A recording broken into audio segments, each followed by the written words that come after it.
پہلی بات تو یہ جان لیجئے کہ میدان حشر، اس کی حقیقتیں، اس کے واقعات کو صحیح سمجھنا ہمارے لیے ممکن نہیں ہے۔ یہ عالم غیب کی باتیں ہیں۔ موت کے بعد سے لے کر جو شروع ہو جاتا ہے عالم برزخ، پھر بعث بعد الموت، قیامت، حساب کتاب، جنت دوزخ، اس کی جو بھی ہمیں معلومات قرآن میں دی گئی ہیں بس اس پر اکتفا کرنا چاہیے،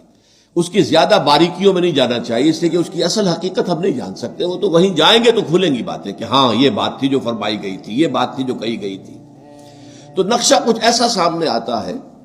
کہ ایک تو معاملہ ہوگا کافر اور مسلم کے درمیان تقسیم ہو جائے گی، یہ کفار تھے جائیں جہنم میں سیدھے، یہ مسلمان ہیں۔ اب مسلمانوں میں پھر واقعی جو سچے مسلمان ہیں اور جو جھوٹ موٹ کے مسلمان بنے ہوئے، ان کے دل میں حقیقی ایمان نہیں ہے، منافق ہیں،